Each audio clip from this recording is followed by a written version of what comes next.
All right, let's talk about something every traveler to Bahrain deals with: building a savvy playbook for the dinar. Ever looked at your bank statement after a trip and felt, well, a little ripped off? If that's you, you're going to want to stick around. We're about to figure out exactly why that happens. So let's jump right in. Okay, so let's get right to the heart of it with a question that honestly confuses a lot of people. Is the Bahraini dinar exchange rate actually fixed? I mean, you Google it, you see one number, but then you get home and your statement, it's telling a completely different story. So what's the deal? Well, on paper, it looks super simple, right? Since way back in 2001, the dinar has been officially pegged to the US dollar. You get 0.376 BHD for every one US dollar. And hey, that's great. It creates a ton of economic stability for the country. But, and this is the part that matters to you and me, that is not the rate we actually get. Nope, that so-called fixed rate, that's for the big dogs, the central banks, the huge financial institutions. For the rest of us, the story, it's a little different. And that brings us perfectly to our first section. We're going to pull back the curtain on this whole fixed illusion and really get into the nitty-gritty of the real cost you're paying every time you swap your money. So who's the bad guy in this whole story? It's a little thing called the spread. Now, what is that? Well, put simply, it's the gap between the price a currency exchange will buy a currency from you and the price they'll sell it to you. It's their profit margin. It's the hidden fee that's baked right into your transaction. And this right here shows you exactly what I'm talking about. Look over on the left. That's the clean, official central bank rate, the one for the big players. But then look to the right. That's our reality. That's the retail rate, loaded up with markups. And here's the key takeaway. The wider that spread gets, the more of your hard-earned money just vanishes. Okay, so now that we know about the enemy, the spread, how do we fight back? How do we avoid the biggest traps out there? Well, let's dive into our next section and look at some of those old-school money exchange pitfalls you definitely want to steer clear of. I mean, just look at this chart. It tells you everything you need to know about the high price of convenience. Those airport kiosks, oh man, they are, without a doubt, the absolute worst place to exchange your money. They know you're in a rush, they have crazy high rent, and they pass all of that cost right onto you with just awful rates. A local ATM is always going to be a better deal. But wait, even at the ATM, there's one more trick you gotta watch out for. It's that sneaky question, do you want to be charged in your home currency or the local currency? You might be tempted to pick your own, but don't do it. The pro tip is to always choose to be charged in the local currency, in BHD.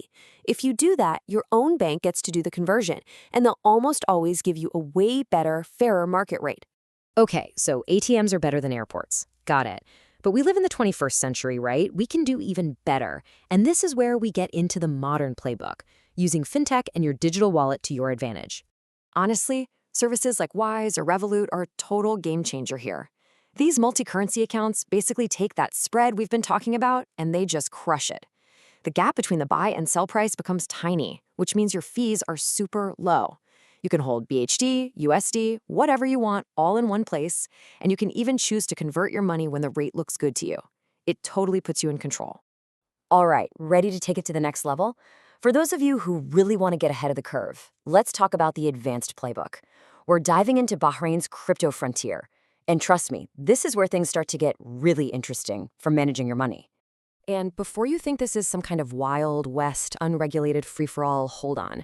Bahrain is actually a leader in the region here. The Central Bank of Bahrain has set up a really robust regulatory sandbox for this stuff. That means there are rules, there's oversight, and it's all designed to protect users like you and me. And getting started is actually pretty simple. It's basically a three-step process. First, you sign up with a regulated exchange and do the standard verification stuff. You know, the whole know your customer and anti-money laundering checks. It's for security.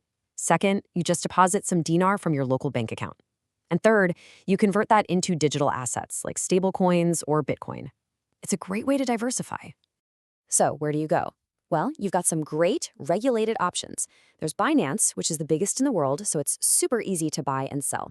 You have Xnest, which is really popular here in the Middle East and is famous for its super fast withdrawals. And then there's Bybit, which a lot of pros love because of its slick interface that doesn't crash when the market goes crazy. Okay, let's take a step back for a second for our final section. Because look, getting a good exchange rate is awesome, but it's really just one piece of a much bigger puzzle. Let's talk about some financial wisdom that applies no matter what currency you're using. It really comes down to three key principles. Number one, diversification. Seriously, don't keep all your wealth in one currency or one asset. Spread it around. Number two, manage your risk. If you get into trading, learn to use tools like stop-loss orders. They can save you from a lot of heartache. And number three, and this is huge, never stop learning. The financial world is always changing, so you have to stay curious and stay informed. And that really brings us to the final thought I want to leave you with. Just ask yourself this.